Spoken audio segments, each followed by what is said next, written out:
اعوذ باللہ من الشیطان اللعین الرجیم بسم اللہ الرحمن الرحیم الحمد للہ رب العالمین والصلاة والسلام علی سیدنا و نبینا طبیب قلوبنا شفیع ذنوبنا ابی القاسم محمد وعلی آلہ الطیبین الطاہرین الذین اذھب اللہ عنہم الرجس وطہرہم تطہیرا اما بعد بسم اللہ الرحمن الرحیم۔ اللہ سبحانہ تعالیٰ ہم سب کے عبادات کو روزوں کو قبول فرمائے، اور ماہ مبارک رمضان کی آخری ایام ہے، چند دن باقی رہ گئے ہیں، اور اللہ سبحانہ و تعالیٰ ہمیں توفیق عطا فرمائے کہ ان بچے ہوئے دنوں میں زیادہ سے زیادہ اس مہینے کی برکات اور اس مہینے کے ثواب سے ہم فیضیاب ہوں۔ آج کے آنے والی رات شب جمعہ ہے، اور یہ ماہ مبارک رمضان کے آخری شب جمعہ ہے، اور شب جمعہ کی بڑی فضیلت ہے۔ ویسے عام شب جمعہ کی بھی، اور اس شب جمعہ کی تو بات ہی کچھ اور ہے۔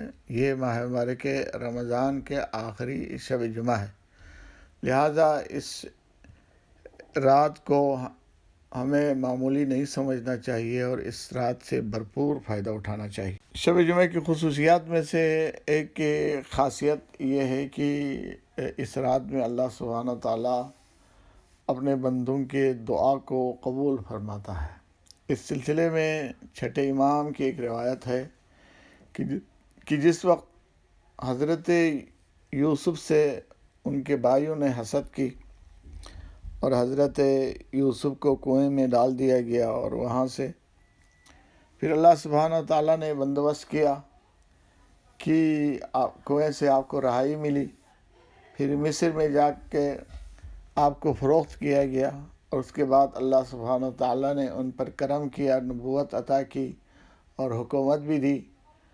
اور جب حضرت یوسف کے بھائیوں کو پتہ چلا کہ حضرت یوسف تو زندہ ہے، تو اس وقت اپنے بابا حضرت یعقوب علیہ السلام کے پاس آنے کے بعد کہا کہ بابا ہم شرمندہ ہو گئے۔ قرآن میں آیت موجود ہے، یا ابا نستغفر لنا ذنوبنا انا کنا خاطئین قال سوف استغفر لکم ربی انہ هو الغفور الرحیم۔ حضرت یوسف کے بھائی حضرت یعقوب کی خدمت میں حاضر ہوئے اور کہا کہ بابا ہمارے لیے آپ طلب مغفرت کیجیے اللہ سبحانہ و تعالیٰ سے کہ ہم گناہ گار تھے، ہم خطا کار تھے۔ تو اس وقت حضرت یعقوب کا جواب یہ تھا کہ میں عنقریب تمہارے لیے اللہ سے طلب مغفرت کروں گا۔ تو ایک پیغمبر کے لیے انتظار کس بات کی تھی؟ آپ نے کیوں کہا کہ عنقریب؟ آپ دعا فرماتے ہیں اسی وقت، لیکن معصوم فرماتے ہیں کہ حضرت یعقوب علیہ السلام کو شب جمعہ کا انتظار تھا، یعنی آپ بتلانا یہ چاہتے تھے کہ میں شب جمعہ کو تمہاری مغفرت کے لیے دعا کروں گا۔ تو پیغمبر کا ہر عمل ہمارے لیے سنت ہے، اور معصوم بھی فرماتے ہیں کہ شب جمعہ دعا کی رات ہے، لہٰذا ہمیں شب جمعہ میں اللہ سبحانہ و تعالیٰ سے دعا کرنی چاہیے، اپنی مشکلات کو خدا کے برگاہ میں پیش کرنا چاہیے، خصوصاً ہر بار کے رمضان کے شب جمعہ ہو تو بات ہی کچھ اور ہوتی۔ اس کے علاوہ کل آنے والا دن جمعہ ہے، جس کو ہم جمعۃ الوداع کہتے ہیں، کہ اس دفعہ نہ جانے اللہ سبحانہ و تعالیٰ کی مصلحت کیا ہے کہ ہم ماہ مبارک رمضان میں بھی جمعے کی نماز ادا نہیں کر پائے۔ انشاءاللہ اس میں سب کے لیے بہتری ہوگی۔ خداوند کریم اس وبا کو ہم سب سے دور کرے، اور دوبارہ نماز جماعت، جمعہ اور پروگرام مسجد میں برپا کرنے کی ہمیں توفیق عطا۔ اگرچہ ہم جمعہ کے نماز سے محروم ہیں، لیکن کہا گیا ہے کہ آخری جمعہ، جس کو ہم جمعۃ الوداع کہتے ہیں، کہ ایک مختصر سی دعا ہے، اس کو پڑھنا چاہیے تاکہ جمعے کی کچھ فضیلت ہمیں حاصل ہو۔ کہ اللہ کے رسول کے پاس حضرت جابر بن عبداللہ انصاری حاضر ہوئے جمعۃ الوداع کو، تو آپ نے ارشاد فرمایا، یا جابر ھذا آخر جمعۃ من شہر رمضان فودعہ، فرمایا کہ اے جابر، یہ ماہ رمضان کا آخری جمعہ ہے، اسے الوداع کرو۔ تو اس کے بعد ارشاد فرمائے وقل، اور الوداع کرنے کا طریقہ یہ ہے اللہم لا تجعلہ آخر العہد من شہر رمضان، پالنے والے یہ میری زندگی کا آخری جمعہ نہ قرار دے۔ فَإِن جَعَلْتَهُ فَاجْعَلْنِي مَرْحُومًا وَلَا تَجْعَلْنِي مَحْرُومًا، اگر تیرا یہ فیصلہ ہے کہ یہ میری زندگی کا آخری ماہ مبارک رمضان کا جمعہ ہے تو مجھے ان لوگوں میں قرار دے جن کے گناہ کو بخش دیا گیا ہے، ان میں قرار نہ دے جو اس مہینے میں بھی محروم قرار دیا گیا، گناہ نہیں بخشے گئے۔ اس کے علاوہ ماہ مبارک رمضان کے آخری جمعے کی خصوصیت یہ ہے کہ روز قدس ہے۔ اس دن پوری دنیا کے اندر جو ہے اسرائیل کے ظلم کے خلاف احتجاج کیا جاتا ہے اور مظلوم فلسطینیوں کی حمایت میں ہم پروگرام کرتے ہیں۔ تو اگر پروگرام نہ کر سکے تو کم سے کم اس دن خصوصی دعا کیجیے کہ خداوند کریم اسرائیل کو جو ہے نابود فرمائے اور فلسطینیوں کے جو ہے وہ ان کے پریشانیوں کو دور فرمائے۔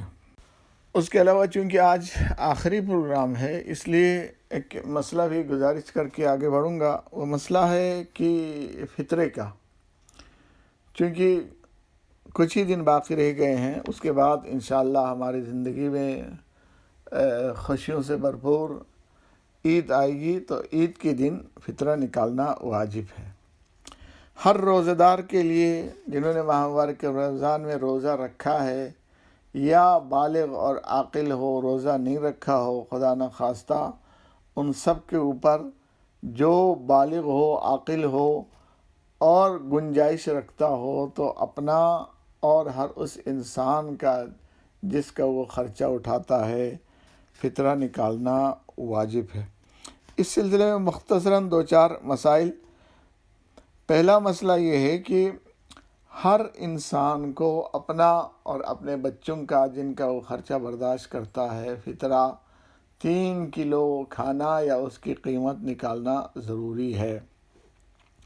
تو تقریباً اس سال بھی کم سے کم جو ہے ایک شخص کے اوپر 75 سے 80 کروڑ بنتا ہے، تو اس کا نکالنا ضروری ہے، واجب ہے۔ روزے کی قبولیت کا دار و مدار جیسے حدیثوں میں آیا ہے وہ فطرے کی ادائیگی کے فطرے کے سلسلے میں کچھ مسائل یہ ہیں کہ نماز عید پڑھنے والے کو نماز سے قبل فطرہ دینا واجب ہے۔ جو نماز عید نہ پڑھے تو فطرہ الگ کر کے رکھیں، زور سے پہلے تک مستحقین کو پہنچا دے۔ اگر اس وقت مستحقین نہ ملے تو جب بھی انسان کو مستحقین میسر ہو تو ان کو پہنچانا ضروری ہے۔ اپنے علاقے میں اگر مستحق ہو تو دوسرے علاقے میں لے جانا جائز نہیں ہے۔ فطرہ شیعہ غریبوں کو دینا چاہیے، جو غیر شیعہ ہے ان کو دینے میں اشکال ہے، اور یہ معلوم ہونا چاہیے کہ ہم فطرہ جس کو دے رہے ہیں وہ انسان ناجائز کاموں میں استعمال نہ کرے۔ اور اگر غروب سے پہلے انسان کسی کے گھر مہمان بن کے جائے تو میزبان کے اوپر اس مہمان کا فطرہ نکالنا بھی واجب ہے۔ یہ مختصر مسائل صرف آپ لوگوں کو یاد دہانی کرنا مقصود تھا، اور باقی کتابوں میں جو ہے تفصیلی موجود ہے، لیکن فطرے کے سلسلے میں سب سے پہلے زیادہ ثواب یہ ہے کہ انسان اگر اپنے جو ہے فیملی میں کوئی غریب ہو تو ان کو پرائیورٹی دے، ان کو دے دے۔ اگر اپنے غریب فیملی میں نہ ہو تو پڑوسی میں کوئی غریب ہو تو اس کو دینا چاہیے، اور اس کے بعد عام غریبوں کو فطرہ پہنچانا چاہیے، یہ واجب ہے۔ اور ایک اور چیز کی آپ کو یاد دہانی کرا دوں کہ یہ ماہ مبارک رمضان کے آخری ایام ہیں کہ ان ایام میں معصوم فرماتے ہیں کہ ماہ مبارک رمضان کے وداع کی دعا پڑھنے کی بہت بڑی اہمیت ہے، اور دعا ماہ مبارک رمضان کی وداع کی صحیفہ کاملہ میں موجود ہے، کتابوں میں موجود ہے، امام زین العابدین علیہ الصلوۃ والسلام کی دعا، بڑی خوبصورت دعا ہے، اس دعا کو پڑھنا چاہیے۔ ایک دو جملے میں آپ کو گزارش کرتا ہوں کہ امام فرماتے ہیں کہ فَنَحْنُ مُوَدِّعُوهُ وَدَاعَ مَنْ عِزَّ فِرَاقُهُ عَلَيْنَا، ہم اس طریقے سے رخصت کرتے ہیں، وداع کرتے ہیں جس کی رخصت اور جدائی ہم پر بہت سخت اور شاق گزرتی ہے، اس لیے ہم کہتے ہیں فَنَحْنُ قائلون السلام علیک یا شہر اللہ الاکبر یا عید اولیائہ، اے اللہ کے سب سے بڑے مہینے تجھ پر سلام، اے دوستان خدا کے عید تجھ پر سلام، السلام علیک یا اکرم مصحوب من الاوقات یا خیر شہر من الایام والساعات، اے اوقات میں بہترین ساتھی اور گھنٹوں میں بہترین مہینے تجھ پہ سلام، السلام علیک من شہر قربت فیہ الاعمال ونشرت فیہ الاعمال، اے وہ مہینہ جس میں امیدیں اور حاجتیں پوری ہوتی ہیں اور اعمال کے ثواب زیادہ ہوتے ہیں، تجھ پہ سلام۔ تو اس طریقے سے امام نے بڑے خوبصورت طریقے سے پوری دعا ہے اس مہینے کے اوپر بار بار سلام بھیجا ہے، اور اس انداز میں سلام بھیجا ہے جس طریقے سے کسی عزیز کا بچھڑنا بہت ہی شاق اور مشکل لگتا ہے۔ تو اس دعا کے پڑھنے کی بھی بڑی تاکید کی گئی ہے۔ خداوند کریم ہمیں توفیق عطا فرمائے اس مہینے میں اعمال، عبادات اور دعائیں جو معصوم سے روایت ہے ہم تک پہنچی ہیں اور جن کے پڑھنے کے بارے میں معصوم نے تاکید کی گئی ہے، ان کو ہم پڑھ سکیں۔ اب آئیے سورہ نبا کی تفسیر کی طرف، چونکہ آج یہ آخری سیشن ہے کہ میں نے گزارش کی تھی کہ یہ پورا سورہ نبا مکے میں اترا ہے اور اس کے 40 آیتیں ہیں، تو آج ہمارا چوتھا سیشن اور آخری، یعنی 31 سے لے کر 40 تک 10 آیتوں کی تفسیر آپ حضرات کی خدمت میں پیش کرنا چاہتا ہوں۔ سب سے پہلے تبرکاً ان آیتوں کی تلاوت اور اس کے بعد اس کا مختصر ترجمہ۔ ارشاد ہوا بسم اللہ الرحمن الرحیم، ان للمتقین مفازا حدائق وعنابا وکواعب اترابا وکاسا دہاقا لا يسمعون فيها اللغوا ولا كذابا جزاء من ربك عطاء حسابا رب السماوات والارض وما بينهما الرحمن لا يملكون منه خطابا يوم يقوم الروح والملائكة صفا لا يتكلمون إلا من أذن له الرحمن وقال صوابا ذلك اليوم الحق ومن شاء اتخذ إلى ربه مآبا إنا أنذرناكم عذابا قريبا يوم ينظر المرء ما قدمت يداه ويقول الكافر يا ليتني كنت ترابا۔ ترجمہ یہ ہے کہ ارشاد ہوا بے شک قیامت میں پرہیزگار لوگوں کے لیے کامیابی ہے، اور جنت میں باغات اور انگور کے پھل ہیں، اور جنت میں باکرہ اور خوبصورت بیویاں ہوں گی اور لبریز پیمانے ہوں گے۔ بہشت میں نہ کوئی بیہودہ بات سنی جائے گی، نہ جھوٹ سنیں گے۔ تمہارے پروردگار کی طرف سے پورا حساب شدہ بدلہ ہوگا تمہارے اچھے اعمال کا۔ آسمان اور زمین ان کے درمیان جو کچھ ہے ان کا رب رحمان ہے، جس کے سامنے کسی کے بولنے کی اس دن جرأت نہیں ہوگی، جس دن جبرائیل اور ملائکہ سب بستہ اس کے سامنے کھڑے ہوں گے۔ کوئی بول نہیں پائے گا مگر جسے پروردگار اجازت دے، اور وہ اس دن صحیح بات کرے گا۔ وہ دن برحق ہے، لہٰذا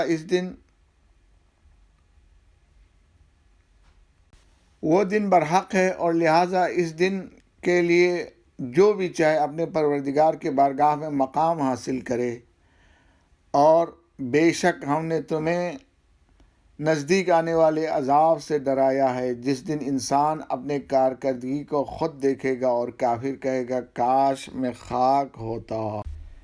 ان 10 آیتوں میں اللہ سبحانہ و تعالیٰ نے جنت کے بارے میں کچھ ارشاد فرمائے ہیں اور تقویٰ کے فائدے بتائے ہیں، اور جنت کے نعمتوں کے بارے میں ہمیں بتایا گیا ہے۔ اور کافروں کو جو مایوسی ہوگی، اس دن افسوس ہوگا، اس کے بارے میں بھی بتایا گیا ہے۔ یعنی مقصد یہ ہے کہ ان آیتوں کا کہ انسان کو توجہ دلایا جائے، شوق دلایا جائے۔ دیکھو خداوند کریم کے سب سے بڑی نعمت جنت ہے، جہاں ہمیشہ نیک کام کرنے والے رہیں گے۔ لہٰذا انسان اپنے دنیا کے چند مختصر زندگی میں ایسے اعمال بجا لائے وہ جنت کے حقدار ٹھہرائے جا سکے۔ اچھا، جنت میں جانے والوں کی سب سے پہلی صفت کیا ہوگی؟ وہ انسان جنت میں جائے گا جس میں تقویٰ ہونا چاہیے۔ تقویٰ کسے کہتے ہیں کہ انسان جو ہے دنیا میں اپنے آپ کو گناہوں سے بچا کر چلے، زندگی گزارے۔ یعنی تقویٰ کے مطلب لفظ وقا سے، یعنی بچنا، اپنے آپ کو بچانا، دنیا کے برائیوں سے، گناہ سے بچانا، اس کو تقویٰ کہتے ہیں۔ امام جعفر صادق علیہ السلام نے تقویٰ کی بہترین تعریف کی ہے۔ پوچھا فرزند رسول تقویٰ کیا ہے؟ تو ارشاد فرمایا تقویٰ وہ ہے کہ انسان اللہ جہاں انسان کو دیکھنا چاہتا ہے وہاں سے وہ غائب نہ ہو، اور اللہ انسان کو جہاں نہیں دیکھنا چاہتا ہے وہاں وہ حاضر نہ ہو۔ بس اسی کا نام تقویٰ ہے۔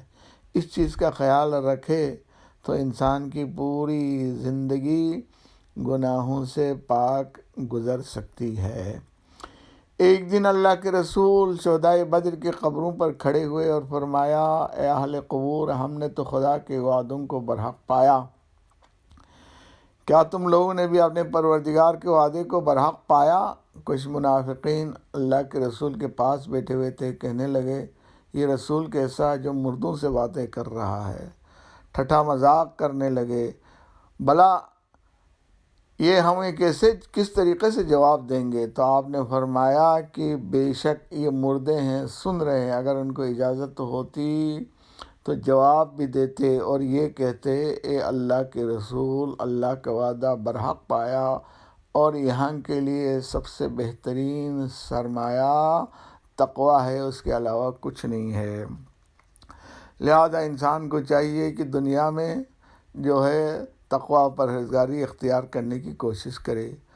اور اس کے بعد جنت کی کچھ نعمتوں کا تذکرہ کیا اور ارشاد ہوا جنت میں باغات ہوں گے، انگور کے پھل ہوں گے۔ انگور کا تذکرہ خصوصیت کے ساتھ اللہ سبحانہ تعالیٰ نے کیا ہے۔ قرآن مجید میں کچھ پھلوں کے نام لیے گئے ہیں، ان میں ایک انگور ہے، اور انگور کے بارے میں کہا جاتا ہے کہ اس کی خاصیت یہ ہے کہ جو ماں کے دودھ میں جو اثر ہوتا ہے وہ سارا انگور میں ہوتا ہے۔ اس لیے اللہ سبحانہ تعالیٰ نے ارشاد فرمایا کہ جنت میں تمہارے لیے انگور ملیں گے، اور وہ انگور دنیا کے انگور جیسے نہیں ہوں گے، بلکہ وہ خوش مزہ اور بہت ہی لذیذ انگور ہوں گے۔ دوسری نعمت جنتیوں کے لیے اللہ سبحانہ تعالیٰ اس سورہ کے اندر ارشاد فرماتے ہیں کہ وہ حور ہے۔ حور کیا ہے؟ حور اللہ سبحانہ تعالیٰ بہشت میں انسانوں کے لیے پاک و پاکیزہ بیویاں عطا کرے گا۔ معصوم فرماتے ہیں کہ انسان کے لیے سب سے بڑی نعمت جنت کے اندر دو چیزیں ہیں، ایک خدا کی خوشنودی ہے، اپنے رب کی خوشنودی، اور دوسری نعمت حور ہے، پاک پاکیزہ عورتیں ہوں گی، جہاں کسی قسم کی جو ہے غلط فہمی یا جھگڑا یا ایک دوسرے کے آپس میں رنجش نہیں ہوگی، بلکہ زندگی بہت ہی پرسکون ہوگی۔ معصوم فرماتے ہیں کہ حور اتنے حسین اور خوبصورت ہیں، اگر ایک حور دنیا میں نظر آئے تو اتنی خوبصورت، اس کی خوبصورتی دیکھ کے لوگ مرد اس کے وصال کے شوق میں جان دے دیں گے، اتنی بڑی نعمت ہوگی۔